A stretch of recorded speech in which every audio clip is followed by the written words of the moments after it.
People often mistake broken speech for a broken mind. When you lose your voice, the world stops listening, which became their deadliest mistake. For 12 years, my family treated me as a helpless shadow to be managed and robbed. They never knew my silence allowed me to absorb their darkest secrets. Today in this courtroom, they plan to bury me, but the true predator never roars. It simply waits in complete silence until the prey steps into the trap. Hello, wonderful listeners of Maya Revenge Stories, and thank you so sincerely for tuning in. Unfortunately, YouTube has completely disabled the monetization feature on our channel, leaving us with zero budget to keep operating and producing the content you love. If you find today's story compelling, please support us by joining the Maya Revenge Stories Patreon channel to listen to even more incredible, exclusive true stories with much longer durations. On our Patreon, we describe highly detailed situations that we simply cannot make public on YouTube, featuring multiple emotional voice actors bringing each story to life. You can easily join by scanning the Patreon QR code right on your screen, or by clicking the Patreon link provided in the description box or the pinned comment of this video. Now, let us begin today's story and step into the silent but brilliant mind of our main character, Caroline Hayes. The air inside the King County Courthouse in Seattle felt incredibly heavy, thick with the scent of polished oak and impending ruin. I sat perfectly still in the defendant's chair, my back entirely straight, my hands folded neatly in my lap. At 31 years old, I had mastered the art of becoming entirely invisible. Total stillness. Not a single muscle twitched on my face, even as the room erupted into chaos around me. He is mentally incompetent, an embarrassment. The words violently shattered the quiet dignity of the courtroom. The voice belonged to my father, Arthur Hayes. He had leaped to his feet so abruptly that his heavy mahogany chair scraped loudly against the hardwood floor. His face was flushed a deep, violent crimson, the veins in his neck bulging visibly against his stiff silk collar. In his blind, venomous rage, he was so agitated that he did not even care to use the correct pronoun. To him, I was not his daughter. I was a defect, an object of humiliation to be swept away. Beside him, my stepmother, Evelyn, did not even flinch at the shouting. She kept her gaze lowered, casually running a crystal nail file over her perfectly manicured fingers beneath the edge of the heavy wooden table. Utterly detached from the orchestrated destruction of my life, a few seats away, my stepbrother, Julian, leaned back in his chair and offered a slow, predatory smirk. His cold eyes dragged over me, completely devoid of any familial warmth. It was the exact look one might give a rusted, broken appliance right before tossing it into the scrapyard. Arthur's lead attorney, a slick man with a practiced tone of feigned professional sympathy, stepped forward. He cleared his throat and formally addressed the court, his voice booming with rehearsed confidence. He was submitting a thick stack of finalized petitions to officially and permanently strip me of all financial control and revoke my voting shares in Etherius Dynamics. That was the massive tech conglomerate built from the ground up by my late mother. My family wanted it all, every cent, every patent, every ounce of power left in my name. I did not react. I did not shed a single tear. Crying was a useless luxury I had abandoned 12 years ago. As the lawyer droned on about my supposed severe cognitive limitations, my mind drifted back to when I was 19 years old. The twisted metal, the shattering glass, the traumatic brain injury from a devastating car wreck that stole the one thing people use to defend themselves. My voice. The accident left me with severe aphasia. The thoughts in my head remained razor-sharp and entirely intact, but the bridge between my brain and my mouth had collapsed. Speaking even a single sentence became an agonizing struggle. And in a family driven by corporate ruthlessness, an inability to speak fluently was instantly weaponized. They treated me with constant, sickening condescension, deciding that because I could not talk, I could not think. High above us on the elevated wooden bench sat Judge Harrison. He was an older man with silver hair and eyes sharp enough to cut through the densest fog of courtroom theatrics. The entire room waited for the heavy wooden thud of his gavel to restore order after my father's screaming. But that sound never came. Instead, the judge remained completely silent. His weathered hands slowly reached for a thin, moss-green folder that the court clerk had quietly placed on the edge of his desk just moments before the proceedings began. The entire courtroom seemed to hold its collective breath. Julian's arrogant smirk began to falter. Just slightly. Evelyn finally stopped filing her nails, her hands freezing mid-motion under the table. The silence stretched, becoming heavier and more suffocating by the second. Judge Harrison slowly opened the green cover. He read the first page, then the second. Finally, he closed the folder and carefully interlaced his fingers. He did not look at me. Instead, he raised his head and locked his piercing, icy gaze directly onto Arthur. The temperature in the room seemed to drop 10 degrees as the judge prepared to ask a single question that would permanently alter the entire landscape of this trial. When I woke up in the intensive care unit all those years ago, the silence in my head was deafening. I was exactly 19 years old. The neurologist stood at the foot of my bed, explaining the severe trauma to my left hemisphere and detailing the extensive damage to my language centers. They spoke of rigorous rehabilitation, of hope, of neuroplasticity, but my father and my stepmother dismissed every specialist. Evelyn, radiating her perpetual scent of heavy floral perfume and profound apathy, easily convinced the hospital administration that I required private, isolated care at home. That was the very first lock snapping shut on my invisible cage. My physical wounds healed over time, but the bridge connecting my thoughts to spoken language had been completely burned away. I needed intensive speech therapy. I needed immense patience.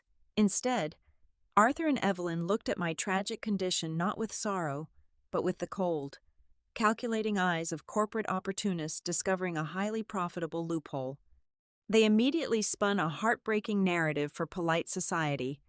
Arthur would stand at lavish charity galas, wearing a perfectly tailored suit and a mask of profound paternal grief, telling his wealthy friends how my brain was irreparably destroyed.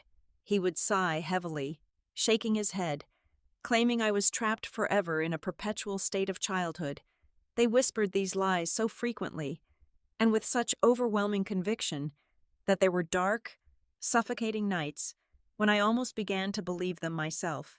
They surrounded me with condescending caregivers who treated me like a helpless toddler. They confiscated my personal phone, restricted my internet access, and stripped away my agency, wrapping their tyranny in a suffocating blanket of fake sympathy. But my mind was never broken. The aphasia simply trapped the words in my throat.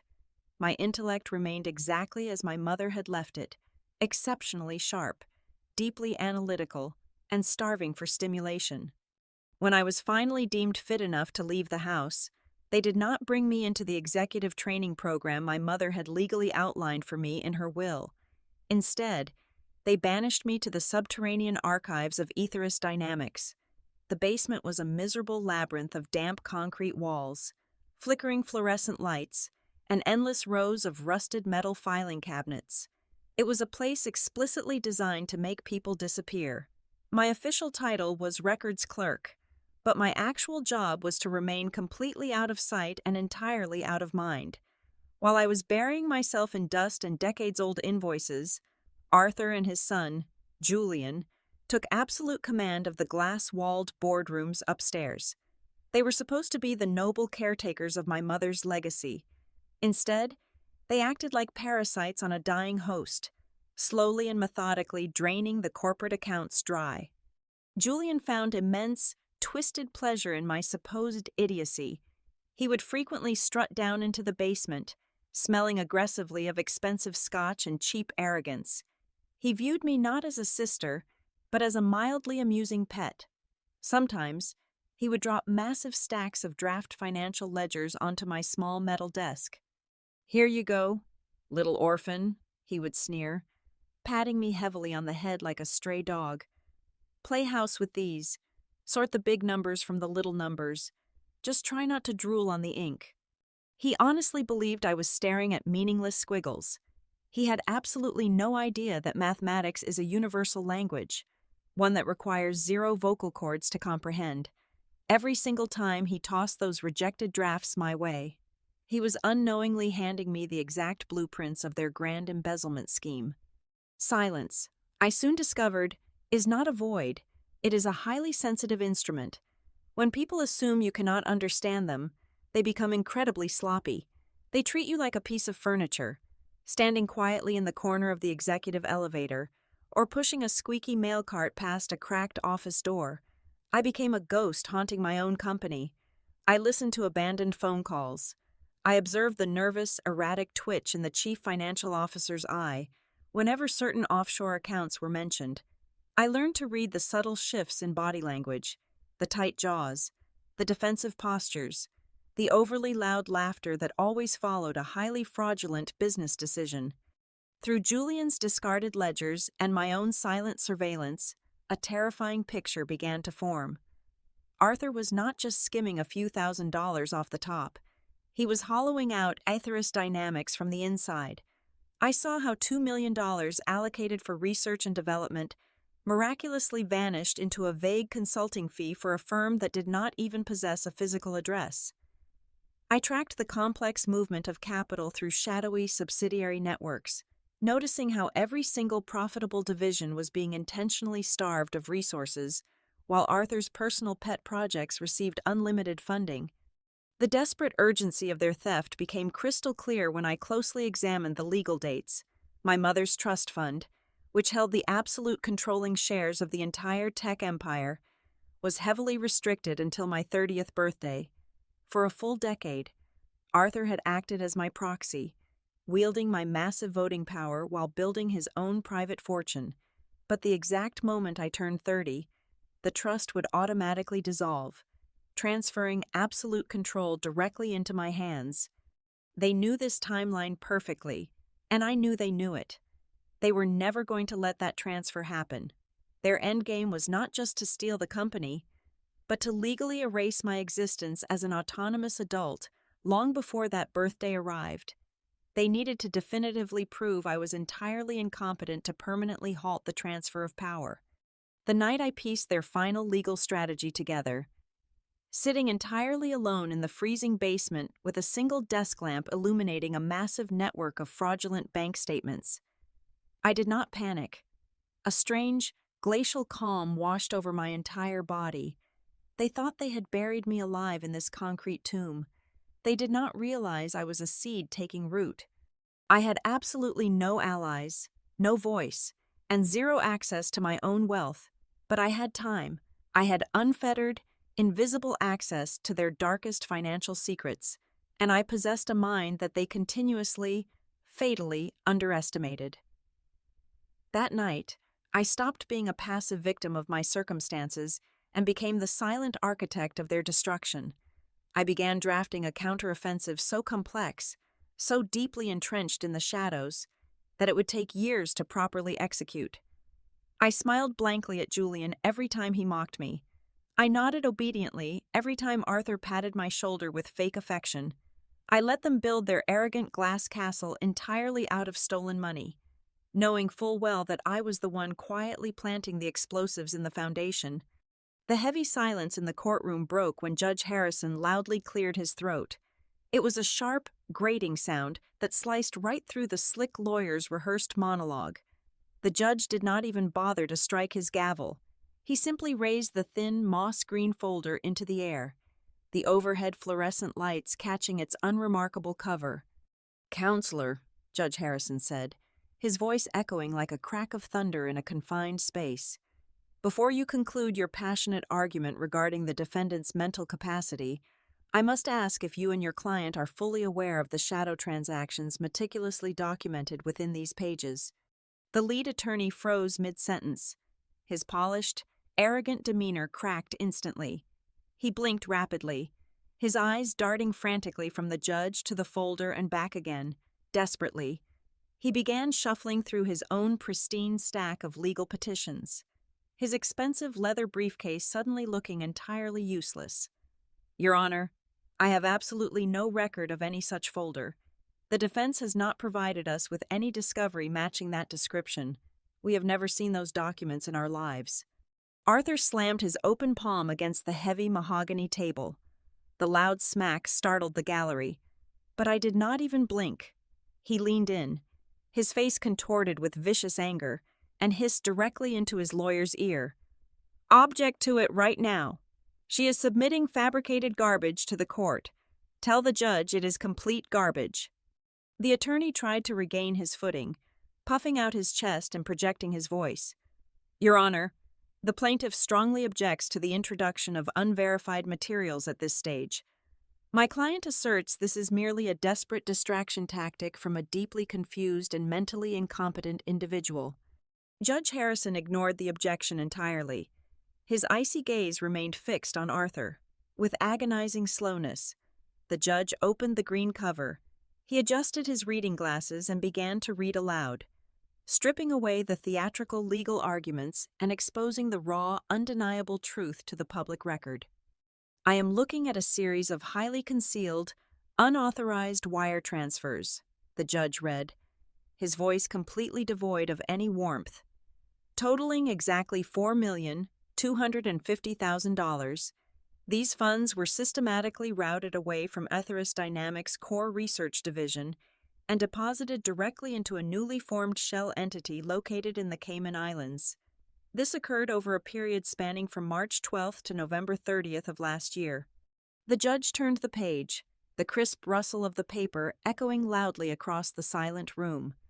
"Furthermore, I am looking at a secondary slush fund operating under the completely fictitious guise of an offshore logistics consultancy. This particular entity has been bleeding roughly $750,000 quarterly from the company's operational budget. And most troubling of all, every single one of these catastrophic transfer authorizations bears the supposedly verified, legally binding proxy signature of the defendant, Caroline Hayes." At that exact moment, the crystal nail file slipped from Evelyn's fingers. It hit the hardwood floor with a sharp, piercing clatter. She did not reach down to pick it up. Her manicured hands remained frozen mid-air, resting on the edge of the table. Her previous apathy was entirely shattered by the sudden, terrifying realization that her luxurious lifestyle was currently standing on a trapdoor with the bolt pulled back. 2 seats away, Julian looked as though all the blood had been violently siphoned from his veins. His confident smirk had dissolved into an expression of sheer, unadulterated terror. He recognized those exact figures. They were the very same secret numbers, the heavily manipulated profit margins, and the sloppy miscalculations he had carelessly scribbled on draft ledgers and tossed onto my metal desk in the basement. He had laughed while telling me to play house with them. Now, those exact, highly classified digits were being broadcast by a federal judge in a court of law. Julian began to sweat profusely, his eyes darting frantically toward the exit doors, realizing his mute, supposedly brain-damaged sister was actually a phantom auditor who had documented every single corporate crime he had ever committed. For the first time since the trial began, I moved. I placed both of my hands flat against the cool surface of the defendant's table and pushed myself up. I did not slouch. I did not avert my gaze. I rose slowly, deliberately, my movements smooth and calculated. Every vertebrate in my spine snapped into rigid, perfect alignment. For 12 years, I had physically shrunk myself to make them feel powerful. Now, I stood perfectly straight, my posture radiating an overwhelming silent authority. I towered over my own legal counsel. I stood taller than my father's expectations. The entire gallery fell into a deathly hush. Even Arthur was paralyzed, staring at me as if a vengeful spirit had just materialized from the floorboards. I reached into the deep inner pocket of my tailored charcoal blazer. My fingers brushed against a small, sleek cylinder of cold metal. I pulled it out and placed it gently onto the polished wood, directly in front of my lawyer. It was a vintage, silver-plated recording pen. It was incredibly heavy, custom-made, and highly expensive. It was also the exact gift Arthur had presented to me on my 21st birthday. I clearly remembered the extravagant party, the wealthy guests watching, and the cruel, mocking smile on his face as he handed me the velvet box. He had leaned in close, wrapping his arm tightly around my stiff shoulders, and whispered his terrible joke for everyone to hear. For those difficult moments when you simply cannot manage to squeeze out a single word, he had said, his voice dripping with fake, paternal sympathy. He thought it was hilarious, a permanent, physical reminder of my brokenness. He never once suspected that I had eagerly accepted his cruel gift, secretly replaced the internal battery, and carried it in my pocket every single day for the past 10 years, transforming his arrogant insult into the precise weapon that would destroy him. Every pair of eyes in the courtroom locked onto the silver cylinder resting on the wood. The air grew incredibly heavy. I reached out and firmly pressed the small, concealed button on the top of the pen. A sharp, electric click echoed through the room, followed immediately by a short burst of static. The audio that filled the dead silence of the courtroom was not my own halting, damaged speech. It was the sharp, unmistakable, and utterly cold voices of Julian and Arthur. The recording was exactly 3 years old, captured during a closed-door meeting in the executive suite where I was supposedly just emptying the paper shredder. "It is $85,000 for a single signature," Julian's recorded voice sneered, the arrogant timbre of his tone bouncing off the courtroom walls. "Dr. Aris is expensive, but he guarantees the medical evaluation will stick. We just need him to officially classify her cognitive impairment as permanent and severely degenerative. If she cannot pass a basic psychiatric evaluation, the trust fund stays under our control indefinitely." A pause followed on the tape, filled only by the clinking of ice in a crystal glass. Then came Arthur's voice, low, gravelly, and dripping with calculated malice. "Pay the doctor whatever he wants, $100,000 if you have to. Wire it through the offshore consulting shell. We need that medical report bulletproof by the time she turns 30. She is a vegetable anyway. We are just making it legally official so we can finally liquidate her mother's remaining assets without hitting a bureaucratic wall." The tape clicked off. The absolute silence that crashed down over the gallery was completely deafening. Arthur's face drained of all color, transforming from an angry crimson to a sickly, translucent white. He gripped the edge of his table so hard his knuckles looked like polished marble. For a split second, sheer panic paralyzed him, but survival instinct kicked in, and he scrambled wildly to regain control of the crumbling narrative. "Objection!" Arthur roared, completely bypassing his stunned lawyer and addressing the judge directly. He pointed a trembling, accusatory finger at me. "That is utterly ridiculous. That audio is totally fabricated or illegally obtained. You cannot admit a wiretap into this court. Besides, look at her." He gestured wildly in my direction, his voice cracking with desperate rage. "She is incompetent. She does not have the mental capacity to operate a hidden recording device, let alone orchestrate a multi-year surveillance operation. Someone else planted that. Someone else is manipulating her to steal my company." Judge Harrison glared down at Arthur, his face a mask of absolute disgust. He opened his mouth to reprimand my father for his abhorrent language, but a heavy, echoing thud from the back of the room interrupted him. The massive oak doors of the courtroom slowly swung open. A woman stepped over the threshold. She was dressed in a simple, unremarkable beige cardigan and a modest gray skirt. She wore thick-rimmed glasses and carried a worn leather briefcase. It was Sarah. For the past 5 years, she had been Julian's lowest-level administrative assistant, the invisible woman who fetched his dry cleaning, organized his messy calendar, and endured his endless, demeaning comments about her cheap shoes and supposedly slow typing speed. Julian had always treated her like a mindless drone, a piece of office equipment barely worth a passing glance. Julian gasped loudly, his eyes widening in pure horror as Sarah walked confidently down the center aisle. She did not look at him. She walked past the defense table, past Evelyn, who was now trembling visibly, and stopped right in front of the judge's bench. I raised my right hand and gave a subtle, precise gesture. It was a silent command. Sarah stood tall, her previously meek demeanor vanishing instantly. She cleared her throat and spoke with a sharp, commanding voice that no one in my family had ever heard her use. "Your Honor, for the record, my name is Sarah Jenkins. I am not a secretary. I am a licensed, independent forensic auditor and a certified fraud examiner. 5 years ago, the defendant, Caroline Hayes, managed to bypass her family's heavily monitored network to contact me. She hired me using an undisclosed private savings account established by her late mother before her passing." A collective gasp rippled through the public gallery. Sarah opened her battered briefcase and pulled out an enormous stack of legally certified financial records, placing them firmly on the evidence table.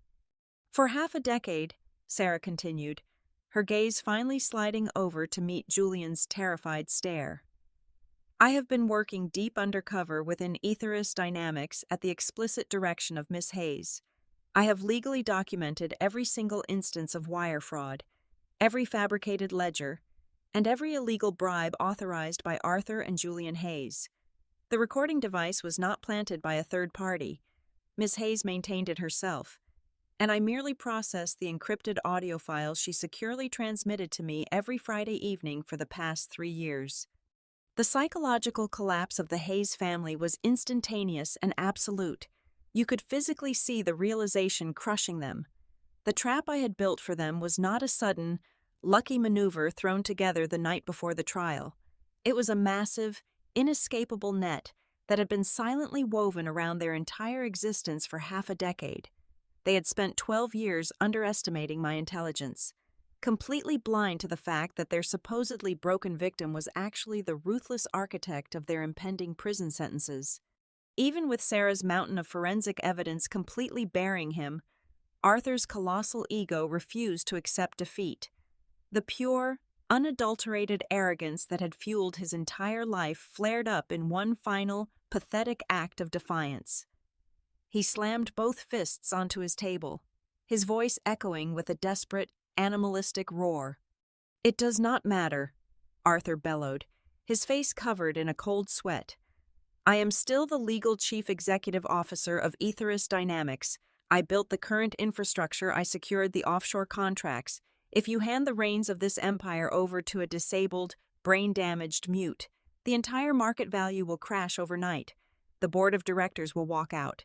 The shareholders will lose everything. She cannot even form a coherent sentence, let alone manage a global technology firm. The company will go completely bankrupt."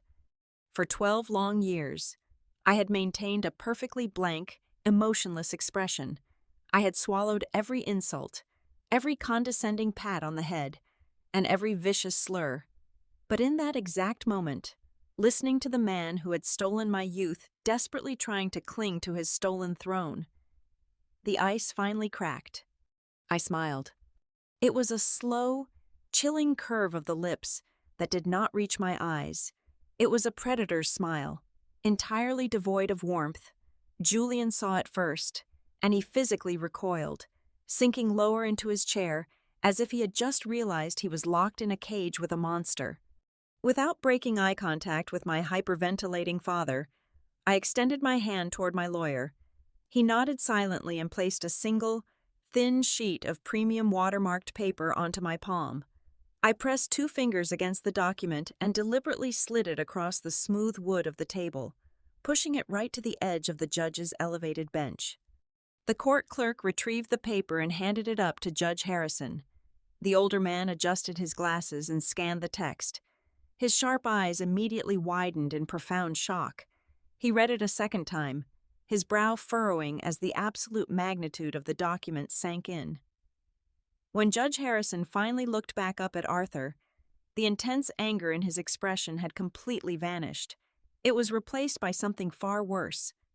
He looked at my father with the distinct, undeniable pity one reserves for the biggest fool in the entire world. I took a deep breath. My chest expanded, drawing in the stale courtroom air. My vocal cords, dormant and traumatized for over a decade, felt like rusted piano wire, but the absolute clarity of my mind forced them into submission. I stood perfectly straight, looked directly into Arthur's terrified eyes, and opened my mouth. My voice was raspy, dry, and slow.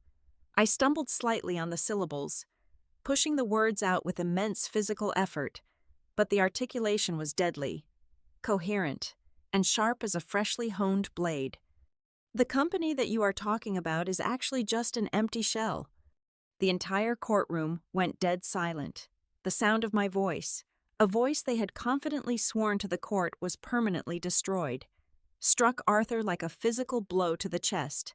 He staggered backward, his mouth opening and closing like a suffocating fish. Judge Harrison leaned forward, holding the thin sheet of paper high in the air for the defense to see. "What Miss Hayes is referring to," the judge announced, his voice ringing with absolute authority, "is the official patent registration and copyright deed for the core predictive software architecture. This is the exact proprietary technology that currently generates 90% of the gross annual revenue for Ethos Dynamics. And according to this legally binding federal document, Ethos Dynamics does not own a single line of that source code." Julian let out a pathetic, high-pitched whimper. "The technology," the judge continued relentlessly, "is solely owned by an independent limited liability company. Ethos Dynamics has merely been operating under a temporary, highly restricted licensing agreement for the past 4 years, an agreement that, I might add, can be terminated at any time by the sole proprietor of that holding company." Arthur shook his head wildly in denial. "No, that is impossible. We own the patents. Our engineering department developed them. Who owns the holding company?" The judge dropped the paper onto his desk. "The sole owner, lead developer, and registered patent holder is Caroline Hayes. She designed the entire software architecture herself." The revelation detonated like a nuclear bomb inside the small room. While Arthur and Julian were busy stealing money from the surface, thinking I was busy playing with scrap paper in the freezing basement, I had been completely rewriting the foundational technology of the entire empire. During those long, dark nights underground, completely ignored and presumed severely mentally incompetent, I had quietly coded, registered, and legally secured the absolute lifeblood of their business under my own private corporate entity. I did not just have the evidence to send them to prison, I owned the very air they were breathing. The courtroom breathed in a collective gasp. Arthur's knees gave out. He stumbled heavily forward, his manicured hands desperately gripping the edge of the defendant's table to keep his entire body from collapsing onto the polished floor. The brutal, inescapable reality of his situation crashed down upon him all at once. If Ethos Dynamics did not own the underlying technology, the millions of shares he had spent the entire morning trying to steal were essentially worthless printed paper. I did not let him catch his breath. I delivered the final fatal stroke with slow, deliberate enunciation. "Furthermore," I stated, the raspy weight of my voice commanding absolute silence across the room, "embedded deep within that licensing agreement is a highly specific automated legal trigger, a smart contract clause. It clearly stipulates that if my legal autonomy or mental capacity is ever formally challenged in a court of law, the licensing agreement between my private entity and Ethos is immediately and permanently voided." The trap had sprung flawlessly. By marching into this courthouse and arrogantly attempting to have me declared a permanent ward of the state to steal my inheritance, Arthur and Julian had unknowingly pressed the exact button required to detonate the bomb. In their blinding greed, they had just vaporized their own careers and incinerated tens of millions of dollars of their own ill-gotten wealth in a single, catastrophic morning. Judge Harrison slowly picked up his heavy wooden gavel. He did not strike it right away. Instead, he let his piercing gaze bear down on Arthur, finally addressing the ugly outburst that had started this entire proceeding. "You stood in my courtroom less than an hour ago and screamed that your daughter was an embarrassment." The judge's voice boomed with terrifying, cold authority. "You declared her a mental incompetent, so I demand you answer me this. Mr. Hayes, if your daughter is so incredibly incompetent, how did she just legally dismantle your entire corporate empire right under your nose, rendering you utterly penniless and securing you a guaranteed, lifelong prison sentence for massive federal financial fraud?"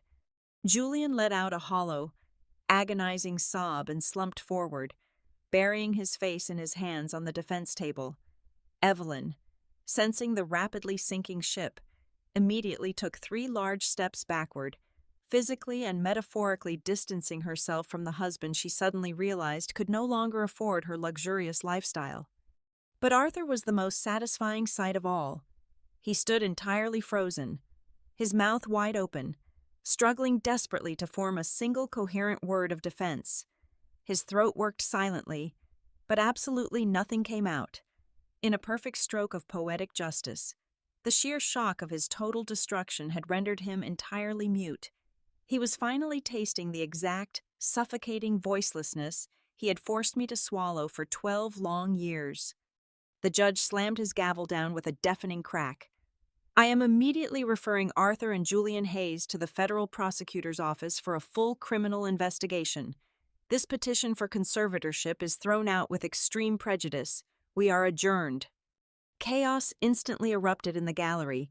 Reporters scrambled for the heavy wooden doors, and lawyers shouted over one another. But in the center of the storm, I simply stood up. I smoothly fastened the single button of my charcoal blazer. I did not offer my father a second glance as I walked right past his trembling, defeated frame. I pushed open the doors of the courtroom and stepped out into the cool, gray Seattle afternoon. The crisp air filled my lungs. I left behind a family utterly buried by the immense weight of their own greed, and for the first time in over a decade, I walked forward into a life of absolute, undeniable freedom. Thank you so incredibly much for taking the time to listen to my story today. I would love to know where in the world you are tuning in from, so please let me know in the comments below. If you found today's journey satisfying and wish to support our work, please consider joining the Maya Revenge Stories Patreon channel. There, you can listen to our absolute best, most exclusive true stories that are simply too intense and detailed to publish publicly on YouTube. You can easily access our exclusive community by scanning the Patreon QR code currently displayed on your screen, or by utilizing the direct link provided in the description box and the pinned comment below. Thank you again for your wonderful support, and have a beautiful day.